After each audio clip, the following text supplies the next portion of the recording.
Hi hello friends, welcome to my channel. Friends, ఈరోజు సీరియల్లో ఏం జరగబోతుందో తెలుసుకుందామా? ఇక స్టోరీలోకి వెళ్ళినట్లయితే ప్రతాప్ అయితే చాలా కోపంతో రగిలిపోతూ ఉంటాడు. ఈ చక్రిని ఎలా అవమానపరచాలి, ఈ చక్రిని ఇంట్లో నుంచి ఎలా పంపించేయాలి, మళ్ళీ మహాని తిరిగి ఈ ఇంట్లో శాశ్వతంగా ఎలా ఉండేలా చేయాలి అని ఇక ప్రతాప్ అయితే ఇక అలా ఇలా తిరుగుతూ ఆలోచిస్తూ ఉంటాడు. అప్పుడే అక్కడికైతే ఇక ఆది వస్తాడు. ఏంటి డాడ్, ఏం చేస్తున్నావు నువ్వు? మహాని తీసుకొచ్చాము సరే, కానీ మహా మాత్రం ఆ చక్రిగాన్ని వదిలిపెట్టడం లేదు. వాణ్ణి ఎప్పుడైనా అవమానించి ఇక్కడి నుంచి పంపించేద్దామంటే మహా ఎప్పుడు ఆ చక్రిని తన భర్తలా స్వీకరిస్తూనే ఉంది. ఇప్పుడు ఇక చక్రిని నిజంగానే ఈ ఇంటికి శాశ్వతంగా పరిమితంగా ఉంచేలా చేస్తుందా ఏంటి అని ఆది చాలా కోపంతో ఉంటాడు. అప్పుడే లేదురా, ఎలాగైనా ఈ చక్రి కానీ ఇంట్లో నుంచి పంపించేశాను. నేను అనుకున్నట్లు మహాకి మళ్ళీ ఆ భూషణ్తో పెళ్లి జరిపిస్తాను. తొందరలోనే ఇది జరుగుతుంది. ఇక ఆ చక్రిని ముందుగా ఇంట్లో నుంచి ఎలా పంపించాలో ఆలోచిద్దాం అని ప్రతాప్ అంటూ ఉంటాడు. మరి ఏం చేద్దానన్నా, ఏం చేసినా ఆ చక్రిని ఈ ఇంట్లో నుంచి పంపించేలా లేం కదా. అసలు ఆ చక్రిని ఇంట్లో నుంచి ఎలా పంపించేస్తాము అని ఇక ఎంత అవమానపరిచినా ఆ చక్రి మాత్రం తిరిగి మనమే అవమానపడేలా చేస్తున్నాడు అని ఆది ఇక ప్రతాప్తో అంటూ ఉంటాడు. అప్పుడే ఇక ప్రతాప్ దాని గురించే ఆలోచిస్తున్నాను. ఎలాగైనా వీడిని ఈ శాశ్వతంగా ఈ ఇంటికి దూరం చేశాను. మళ్ళీ మహాకి భూషణ్తో పెళ్లి జరిపిస్తాను. నా కూతురు మహారాణిలా ఉండేలా చేస్తాను అని ప్రతాప్ అంటూ ఉంటాడు. ముందుగా ఆ చక్రిని ఇంట్లో నుంచి ఎలా పంపించేద్దామో చెప్పు డాడీ అని ఆది అంటూ ఉంటాడు. అప్పుడే ఇక ప్రతాప్ అయితే ఎలాగో అలా పంపించేద్దాం, ఎలాగైనా ఈరోజు ఆఫీస్కి తీసుకువెళ్దాం, వాడిని ఆఫీస్లో అవమానపరుచుదాం. ఆ తర్వాత ఇక వాడే ఆ బాధతో ఇక్కడి నుంచి వెళ్ళిపోతాడు, మనకి దూరంగా వెళ్ళిపోతాడు అని ప్రతాప్ చెప్పగానే అప్పుడే ఇక అవును డాడీ, నిజంగానే వీడిని అవమానపరిచి వీడిని నిజంగానే ఇంట్లో నుంచి పంపించేసేలా చేద్దాం అని ఆది అంటూ ఉంటాడు. అప్పుడు ఎలాగైనా ఇక ఈరోజు ఆఫీస్కి చక్రిగాడు వచ్చేలా చేసి అక్కడ చక్రిని ఏదో విధంగా అవమానపరిచి వాడంతట వాడే ఇక మళ్ళీ తిరిగి ఇక్కడికి రాకుండా చేయాలి అని ఇక మహాకి వాడి మీద కోపం వచ్చేలా చేయాలి అని అంటూ ఉంటాడు ప్రతాప్ అయితే. అవును డాడీ, నిజంగానే మహా వాడిని ప్రేమిస్తుంది, వాడిని మీద కోపం వచ్చేలా చేయాలి. ఆ తర్వాత మహానే వాడిని మెడపట్టుకొని బయటికి గెంటేస్తుంది. తిరుగు వాడి వచ్చినా కానీ వాళ్ళ ఇంటికి పోవడానికి ఒప్పుకోదు అని చెప్పగానే అవును, అదే పని చేయాలి, ఈరోజు ఆఫీస్కి వచ్చేలా వాడిని చేయాలి అని అంటూ ఉంటాడు. అప్పుడే ఇక మరి ఆ చక్రి ఆఫీస్కి రావడానికి ఒప్పుకోడు కదా అని అంటూ ఉంటాడు. అది అయితే ముందుగా మహాని అడుగుదాం, ఆ తర్వాత మహానే ఆ చక్రిని పంపిస్తుంది అని ఇక అనగానే అప్పుడే ఇక మహాలక్ష్మి వస్తూ ఉంటుంది. అదిగో మహా వస్తుంది అని ఇక అంటూ ఉంటాడు ప్రతాప్ అయితే. డాడీ ఏం చేస్తున్నారు డాడీ అని మహాలక్ష్మి అంటూ ఉంటుంది. ఇక ఈ రోజు నుంచి ఆదితో పాటు చక్రిని కూడా మన ఆఫీస్కి పంపించాలనుకుంటున్నానమ్మా అని అనగానే మహాలక్ష్మి ఒక్కసారి షాక్ అయిపోతుంది.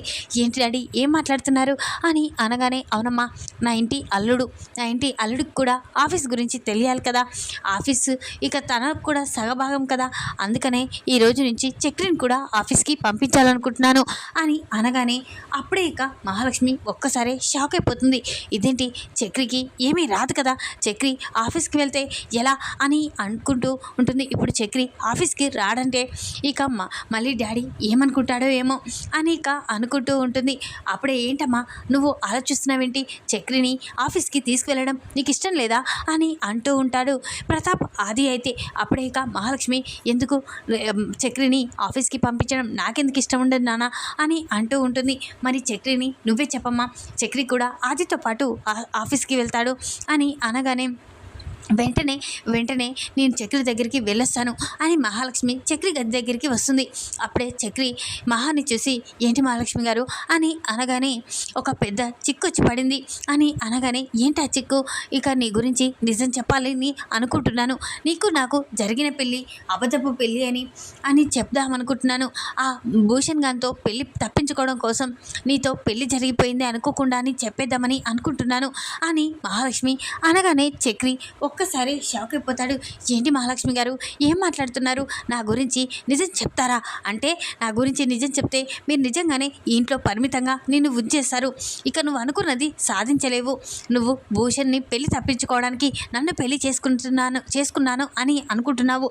కానీ మళ్ళీ తిరిగి ఆ భూషణ్నిచ్చి నీకు పెళ్లి చేయరని నమ్మకం అయితే లేదు కదా అని అంటూ ఉంటాడు. చక్రి అయితే ఏంటి, ఏం మాట్లాడుతున్నారు? తిరిగి నన్ను మళ్ళీ మా నాన్న వాళ్ళు మళ్ళీ ఆ భూషణ్కి ఇచ్చి పెళ్లి జరిపిస్తారా అని అంటూ ఉంటుంది.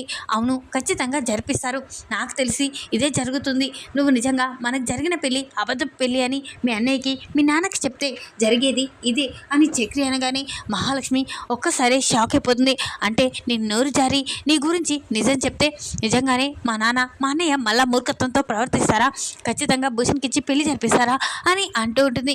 అవును, నిజంగానే జరిపిస్తారు అని అనగానే లేదు, అలా జరగకూడదు. నేను అనుకున్నది సాధించాలి. అయినా నేను మీ ఇంటికి దూరంగా వెళ్ళను. ఎందుకంటే నేను పెద్దికి పెళ్లి చేర్పిస్తానని, నేను పెళ్లి జరిగాకే ఆ ఇంట్లో నుంచి బయటికి అడుగు పెడతానని అనుకున్నాను. కాబట్టి పెళ్లి జరిగాకే నేను ఆ ఇంట్లో నుంచి అడుగు బయట పెడతాను. ఈ ఇంట్లో పరిమితంగా ఉండలేను. నిజంగానే మనది అబద్ధపు పెళ్ళి అని వాళ్ళకి చెప్తే ఖచ్చితంగా ఈ ఇంటికే పరిమితంగా ఉంచేశారు. లేదు, చెప్పాను నేను ఇంకా అని అంటూ ఉంటుంది మహాలక్ష్మి. అయితే అప్పుడు చక్రి చాలా పడతాడు. అప్పుడే ఇక చెప్పాను కదా, ఇక ఇప్పటికైనా మన గురించి నిజాన్ని ఇప్పుడే బయట పెట్టద్దు అని అనగానే ఇక మహాలక్ష్మి కూడా సరే అని అంటూ ఉంటుంది. ఇప్పుడు ఏం చేయాలి నాకు అర్థం కావడం లేదు అని అనగానే అప్పుడే ఏంటండి మళ్ళీ ఏంటి అని అనగానే అప్పుడే మిమ్మల్ని మా నాన్న మా ఆదిగాంతో నిన్ను ఆఫీస్కి పంపించాలనుకుంటున్నాడు అని చెప్పగానే చక్రి ఒక్కసారి షాక్ అయిపోతాడు. ఏంటండి అని అనగానే అవును చక్రి, మా ఆదితో నిన్ను ఆఫీస్కి పంపించాలి అని నాన్న అనుకుంటున్నాడు అని అనగానే ఏంటండి, నాకు కార్ డ్రైవింగ్ తప్ప ఏమీ రాదు. అలాంటిది నేను ఆఫీస్కి వెళ్ళాలా? ఆఫీస్లో ఏమొస్తుందని నేను వెళ్ళి అక్కడ ఏం చేయాలి అని చక్రి అంటూ ఉంటాడు. అప్పుడే ఇక నాకు కూడా అదే అర్థం కావడం లేదు. కానీ నాన్న తప్పని పరిస్థితి, ఇప్పుడు నాన్న నిన్ను ఆదితో ఆఫీస్కి పంపించాలనుకుంటున్నాడు. ఎలా వద్దని చెప్పను అని అనగానే ఖచ్చితంగా వీళ్ళు ఏదో ప్లాన్ వేసి ఉంటారు. నన్ను మహాకి దూరం చేయడానికే ఏదో ప్లాన్ వేసి ఉంటారు.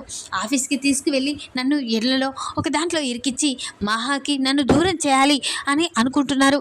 ఎలాగైనా ఈ ఆఫీస్కి వెళ్ళే ప్రోగ్రాన్ని ఆపేసుకోవాలి అని చక్రి తన మనసులో అనుకుంటూ ఉంటాడు. అప్పుడే ఏంటి మహాగారు నన్ను కంపలో పడేస్తారా అని చక్రి అంటూ ఉంటాడు. ఏమో చక్రి, నాకు అర్థం కావడం లేదు. కానీ ఆఫీస్కే కదా వెళ్ళు, ఆ తర్వాత ఇక నీ గురించి తెలుస్తుంది. ఆ తర్వాత నేను మళ్ళీ వాళ్ళు తీసుకువెళ్ళరు అని అనగానే లేదండి, మనం ఇంకా 2 రోజుల్లో ఇంటికి వెళ్ళిపోతాం. అలాంటిది ఆఫీస్కి వెళ్ళడం ఏంటి? లేదు, నేను వెళ్ళనండి అని అనగానే ఇక నాన్న వాళ్ళు అలా బ్రతిమలాడుతున్నారు కదా చక్రి, ఇది ఒక్కసారికి నా కోసం వెళ్ళవా అని అనగానే అప్పుడే ఇక చక్రి అయితే సరే అండి, మీకోసం నేను వెళ్ళడానికి ఒప్పుకుంటున్నాను అని చక్రి అంటూ ఉంటాడు. అప్పుడే చాలా థ్యాంక్స్ అండి, నాన్న వాళ్ళకి ఈ విషయం చెప్పొస్తాను అని మహాలక్ష్మి అక్కడి నుంచి వెళ్ళిపోతుంది. ఇక చక్రి మాత్రం తన మనసులో చాలా బాధపడుతూ ఉంటాడు. ఇదేంటి వీళ్ళు ఏం ప్లాన్ వేస్తుంటారు? మళ్ళీ ఆఫీస్కని అంటున్నారు. అంటే నా గురించి ఇక నన్ను ఈ ఇంటికి రాకుండా చేయడానికి ఇదంతా చేస్తున్నారా? మహాలక్ష్మి గారిని ఈ ఇంటికి పరిమితంగా ఉంచడానికి ప్లాన్ వేస్తున్నారా అని చక్రి తన మనసులో అనుకుంటూ ఉంటాడు. ఎలా దేవుడా, ఈ ఇంటి నుంచి నేను మహాలక్ష్మిని తొందరగా తీసుకువెళ్ళాలి, లేకపోతే నన్ను మహాలక్ష్మి గారిని విడదీస్తారు అని చక్రి తన మనసులో అనుకుంటూ ఉంటాడు. ఇక మహాలక్ష్మి మాత్రం ఎలాగైనా ఇక నేను నాన్న వాళ్ళకి చక్రి వస్తున్నాడని చెప్పాలి అని ఇక మహాలక్ష్మి వాళ్ళ కోసం వెతుకుతూ ఉంటుంది. అప్పుడే ఇక హారిక మహాలక్ష్మిని చూసి అమ్మ హారిక అని అనగానే ఏంటదినా అని అనగానే మనం ఒక ఫంక్షన్కి వెళ్ళాలమ్మా అని అంటూ ఉంటుంది హారిక. అయితే అప్పుడే మహాలక్ష్మి ఏంటదినా ఏ ఫంక్షన్ అని ఇక అనగానే అవునమ్మా, నా ఫ్రెండ్ వాళ్ళ ఫంక్షన్ ఉంది, నన్ను ఇక అత్తయ్య గారిని రమ్మని చెప్పిండ్రు, కాబట్టి నువ్వు కూడా ఇక్కడ ఉన్నావు కదమ్మా, నిన్ను కూడా తీసుకువెళ్తాను అని హారిక అనగానే లేదు వదినా, నేను ఎక్కడికి రాలేను అని మహాలక్ష్మి అంటూ ఉంటుంది. లేదమ్మా, నువ్వు రావాలి, నా ఫ్రెండ్కి నిన్ను పరిచయం చేయాలి, నా ఆడపడుచు గురించి చెప్పాలి అని అనగానే అప్పుడే ఇక చక్రి ఒంటరిగా ఉంటాడని అనుకుంటున్నావా అని అంటూ ఉంటుంది హారిక. అయితే అప్పుడే ఇక లేదు వదిన, అన్నయ్య వాళ్ళు చక్రిని ఆఫీస్కి తీసుకువెళ్తానన్నారు అని అనగానే ఇదేంటి మంచిగా చక్రి ఆఫీస్కి వెళ్తున్నాడు కాబట్టి ఇక చక్రి ఒంటరిగా ఇంట్లో ఉండలేడు కదా, ఇక నువ్వు కూడా నాతో వచ్చేస్తే పని అయిపోతుంది కదా, అలా ఫంక్షన్ చేసుకుని మనం కూడా వద్దాం అని హారిక అంటూ ఉంటుంది. అప్పుడే ఇక మహాలక్ష్మి అయితే సరే వదిన, నువ్వు అన్నట్లుగా నేను వస్తాను అని ఇక ముందుగా అనే వాళ్ళకి చక్రి ఆఫీస్కి రావడానికి ఒప్పుకున్నాడని చెప్పి రావాలి, అన్నయ్య చక్రిని తీసుకొని ఆఫీస్కి వెళ్తారు అని మహాలక్ష్మి హారికతో అంటూ ఉంటుంది. అప్పుడు హారిక సరే అమ్మా అని ఇక అనగానే మహాలక్ష్మి అక్కడి నుంచి వెళ్తూ ఉండగా హారిక మాత్రం ఆలోచిస్తూ ఉంటుంది. ఇదేంటి ఏ రోజులేంది మామయ్య గారు ఇటు ఆది ఇద్దరు చక్రిపై అంత ప్రేమని పలకబోస్తున్నారు, నాకేమీ అర్థం కావడం లేదు. చక్రి వాళ్ళ ఫ్యామిలీ అంటేనే నచ్చదు, అలాంటిది చక్రిని ఆఫీస్కి తీసుకువెళ్ళడం ఏంటి? అయినా మహాని ఇంటికి తీసుకొచ్చారు, మళ్ళీ తిరిగి మహా ఏమో చక్రి దగ్గరికి వెళ్ళిపోతానంటుంది. మరి వీళ్ళు ఎందుకు? అసలు మహా అంటే కోపంతో రగిలిపోయిన మామయ్య గారు, మహా జ్ఞాపకాలన్నీ తగలబెట్టిన మామయ్య గారు తిరిగి మహాని ఇంటికి తీసుకురావడం ఏంటి? అసలు నాకు అర్థం కావడం లేదు, అసలు ఏం జరుగుతుంది అని హారిక తన మనసులో తానే అనుకుంటూ ఉంటుంది. ఇక మహాలక్ష్మి మాత్రం అనయ్య అనయ్య అని వెతుకుతూ ఉంటుంది. అప్పుడే ఒంటరిగా ఇక మహాలక్ష్మి అటు ఇటు వెతుకుతూ ఉండగా పెరట్లో ప్రతాప్ ఇక అక్కడే ఉన్న ఆది ఇద్దరు ఉంటారు. అది చూసిన మహాలక్ష్మి అన్నయ్య నాన్న అక్కడే ఉన్నారు అని మహాలక్ష్మి అక్కడిగా వెళ్తూ ఉంటుంది. అప్పుడే ఇక వాళ్ళిద్దరూ అలా మాట్లాడుకుంటూ ఉంటారు. ఇక ఎలాగైనా ఆఫీస్కి వెళ్ళాక వానిపై ఒక పెద్ద నింద వేసి మహాలక్ష్మికి ఆ చక్రి అంటే కోపం వచ్చేలా చేయాలి. ఇక ఆ చక్రిపై ఒక పెద్ద నింద వేయాలి. ఏం నింద వేయాలి డాడీ అని అది అంటూ ఉంటాడు. అప్పుడే ఇక బ్రీఫ్ కేసులో మనీని డిపాజిట్ చేయమని బ్యాంక్ వెళ్ళి డిపాజిట్ చేయమని చెప్పాలి. ఆ తర్వాత వాడిని కిడ్నాప్ చేసి వాడిని మళ్ళీ తిరిగి ఆఫీస్కి రాకుండా వాడు కనిపించకుండా చేయాలి. ఆ తర్వాత మహాకి వాని గురించి అబద్ధం చెప్పాలి. వాడు కావాలనే డబ్బు తీసుకొని వెళ్ళిపోయాడు, డబ్బు కోసమే నిన్ను తీసుకువెళ్ళి ప్రేమించినట్లు నటించి నిన్ను మోసం చేశాడని ఇక మహాకి తెలియజేయాలి. మహా నిజంగానే ఆ చక్రి ఇంత మోసగాడా అని అనుకోవాలి. మళ్ళీ మహా చక్రి మీద కోపం వచ్చేలా చేయాలి. ఆ చక్రిని మహానే ఇక ఆ కోపం వచ్చేలా చేసి ఇక చక్రి మోసగాడని తెలుసుకోవాలి. ఆ తర్వాత మహా తన నోటితోనే తానే ఈ ఇంట్లోనే ఉంటాను, నేను ఎక్కడికి వెళ్ళిపోనని అనేలా చేయాలి అని ప్రతాప్ ఆది అలా మాట్లాడుకుంటూ ఉంటారు. దూరంగా ఉన్న మహాలక్ష్మి వాళ్ళ మాటలు విని ఒక్కసారే షాక్ అయిపోతుంది. అంటే నాన్న చక్రిని నన్ను ఇక్కడికి తీసుకురావడానికి కారణం నన్ను ఈ ఇంటికే పరిమితంగా ఉంచేయడానిక, ఆ తర్వాత భూషణ్తో నా పెళ్ళి జరిపేయడానిక, చక్రిని ఈరోజు ఆఫీస్కి తీసుకువెళ్ళి చక్రిని ఇక ఒక దొంగలా చేసి చక్రిని కిడ్నాప్ చేసి నిజంగా చక్రి డబ్బు కోసమే నన్ను ప్రేమించి పెళ్లి చేసుకున్నాడని నా ముందు చెప్పి ఆ తర్వాత నన్ను ఈ ఇంటి నుంచి వెళ్ళకుండా చేయాలన్న ప్లాన్ నేను అనుకోకుండా నిజంగానే నాన్న నాపై ఇంత ప్రేమ కురిపిస్తున్నాడు, నిజంగానే నాన్న నా ఇక తను తప్పు తెలుసుకొని నిజంగా నన్ను ప్రేమతో ఇక్కడికి తీసుకువచ్చాడని అనుకున్నాను, కానీ దాని వెనుకాల ఇంత కుట్ర ఉందా అని ఇక మహాలక్ష్మి చాలా బాధపడుతూ ఉంటుంది. అప్పుడే ఇక ఆది అయితే అవునా తొందరగా భూషణ్ ఇక భూషణ్కి పెళ్లి జరిపించాలి, భూషణ్ కూడా చాలాసార్లు అడుగుతున్నాడు మహాని తొందరగా మార్చేయండి, మహాని తొందరగా పెళ్లి చేసుకుంటాను అని అంటున్నాడు. ఇక ఈ చక్రిని మోసగాని చేసి చక్రి మీద మహాకి కోపం వచ్చేలా చేసి ఇక తర్వాత భూషణ్తో తనకి పెళ్లి చేయాలి అని ఆది అలా మాట్లాడుతూ ఉంటారు. అది విన్న మహాలక్ష్మి నాపై ఇంత కుట్ర పంతున్నారా, ఇక ఆ భూషణ్ గారితో మళ్ళీ తిరిగి ఎంత చెప్పినా నా పెళ్లి జరిపించాలని చూస్తున్నారా, నిజంగానే మీరు మీ తప్పు తెలుసుకొని నన్ను తిరిగి ఇంటికి తీసుకొచ్చారు ప్రేమతో అనుకున్నాను, కానీ ఇంత మోసానికి ఇక మీరు అరికడుతున్నారని అనుకోలేదు, ఖచ్చితంగా మీ అంతు చూస్తాను, ఇప్పుడే నేను చక్రిని తీసుకొని ఈ ఇంట్లో నుంచి వెళ్ళిపోతాను అని మహాలక్ష్మి తన మనసులో అనుకుని వెంటనే మహాలక్ష్మి ఇక ప్రతాప్ ఆది దగ్గరికి వస్తుంది. ఆది చూసిన ప్రతాప్ ఆది ఒక్కసారే షాక్ అయిపోతారు. అమ్మ మహా ఎప్పుడు చావమ్మా అని ఆది ఇక ప్రతాప్ కంగారు పడుతూ ఉంటారు. అప్పుడే ఇక మీరు మాట్లాడుకున్నదంతా విన్నా నాన్న, నిజంగానే మీరు కురిపించే ప్రేమ నిజమని అనుకున్నాను, నిజంగానే నాపై మీరు ప్రేమ కురిపిస్తున్నారు అనుకున్నాను, కానీ మోసంతో నిజంగా నన్ను ఇక్కడికి తీసుకొచ్చారని అనుకోలేదు, మీరు మారినట్లు నటించి ఈ ఇంటికి తీసుకొచ్చారని అనుకున్నాను, కానీ నటించే తీసుకొచ్చారని అర్థమైపోయింది. నా సర్టిఫికెట్సే కాల్ చేసిన మీరు నా జీవితం గురించి ఆలోచిస్తారని నేను తప్పుగా అనుకున్నాను, కానీ ఇక నుంచి నేను ఇక మిమ్మల్ని నమ్మన్నానా, మీరు ఆది నన్ను చక్రి నుంచి దూరం చేసి మళ్ళీ తిరిగి ఆ భూషణ్తో పెళ్లి జరిపించాలనుకుంటున్నారా, చక్రిపై పెద్ద నింద వేసి చక్రిని నా దృష్టిలో మోసగాళ్ళ చేయాలనుకుంటున్నారా? ఎవల్ని వదిలిపెట్టే ప్రసక్తే లేదు. ఇక నన్ను మళ్ళీ తిరిగి భూషణ్తో పెళ్లి జరిపిస్తావారా అని అంటూ మహాలక్ష్మి ఆది చెంప పలగొడుతుంది. మీరు ఎన్ని అనుకున్నా ఆ భూషణ్తో నా పెళ్ళి జరగదు. అసలు నేను మళ్ళీ తిరిగి ఇంట్లో జన్మలో అడుగు పెట్టను. మీ నిజ స్వరూపం తెలుసుకున్నాను. చాలు, ఇక చాలు. ఈ ఇంట్లో ఎప్పటికీ అడుగు పెట్టను. ఇక నుంచి నాకు ఈ ఇంటికి ఏ సంబంధం లేదు. నేను అనుకున్నాను నాన్న మారిపోయాడు, నిజంగానే నాపై ప్రేమతో ఇక్కడికి తీసుకొచ్చాడని అనుకున్నాను. కానీ ఇలా నన్ను చక్రిని అవమానపరిచి ఇక ఆ తర్వాత భూషణ్తో పెళ్లి జరిపిస్తారని అనుకోలేదు. ఇక వెళ్ళిపోతున్నాను. ఇక నుంచి ఇలాంటి బుద్ధులు మానుకోండి. నిజంగా అసలు మారారంటే ఇక నిన్ను నమ్మడమే నా నా దురదృష్టం. అసలు మిమ్మల్ని మీరు మారతారని, నిజంగా నేను మారిపోయారని అనుకోవడమే తప్పు. ఇటువంటి వాళ్ళు మారతారా? కుక్క తోక ఎలా వంకరుంటుందో అలాగే మీ బుద్ధి కూడా అలాగే వంకరుంటుందని తెలుసుకోలేకపోయాను. నన్ను క్షమించినానా? ఈ ఇంటికి వచ్చినందుకు నన్ను క్షమించండి అని ఇక మహాలక్ష్మి అయితే వెంటనే చక్రి చక్రి అని పిలుస్తూ ఉంటుంది. అమ్మ మహా, చెప్పేది వినమ్మా. నీ జీవితం గురించి ఆలోచిస్తున్నాము. నీ ఇంటిని చూసానమ్మా. నువ్వు ఇక్కడ పెరిగినా ఆ ఇంట్లో ఎలా ఉంటున్నావమ్మా? వద్దమ్మా అని ఆది అక్కడున్న ప్రతాప్ అంటూ ఉంటారు. లేదు నాన్న, మీ గురించి అర్థమైపోయింది. చక్రి చక్రి అని అరుస్తూ ఉంటుంది. అప్పుడు చక్రి కిందికి వస్తాడు. ఏంటమ్మా, ఏంటి మహాలక్ష్మి గారు అని అనగానే, చక్రి మనం మన ఇంటికి వెళ్దాం పదా అని అనగానే అప్పుడే లలిత హారిక షాక్ అయిపోతారు.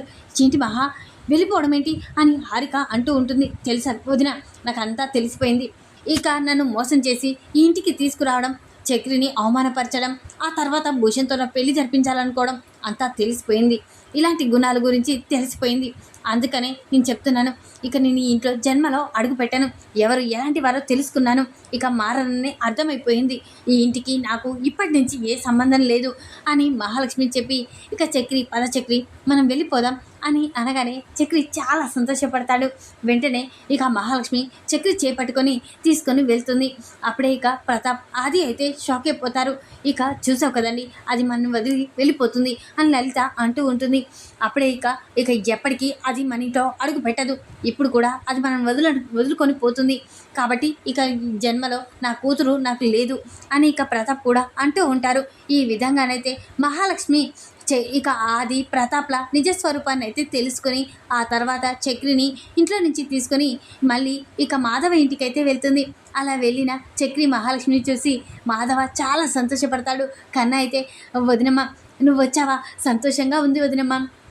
నువ్వు వచ్చాక ఇల్లు బృందావనంలా మారిపోయింది. ఈ 2 రోజుల్లో మళ్ళీ మాకు ఇక మా ఇంట్లో ఆడవాళ్ళు లేకుండా ఎలా ఉండేదో అలా అయిపోయింది. కానీ నువ్వు తిరిగి వచ్చావు, చాలా సంతోషంగా ఉంది అని అంటూ ఉంటాడు. కన్నా అయితే, ఇక నుంచి ఎక్కడికి వెళ్ళనురా, ఎప్పటికీ ఇక్కడే ఉంటాను, చక్రి భార్యలా ఉంటాను అని మహాలక్ష్మి అంటూ ఉంటుంది. ఈ విధంగానైతే ఇక మహాలక్ష్మికి అయితే చక్రిపై ప్రేమ అయితే పుడుతూ ఉంటుంది. ఈ వీడియో కనుక మీకు నచ్చినట్లయితే లైక్ చేయండి. మరిన్ని వీడియోల కోసం ఛానల్ని సబ్స్క్రైబ్ చేసుకోండి ఫ్రెండ్స్. Thanks for watching.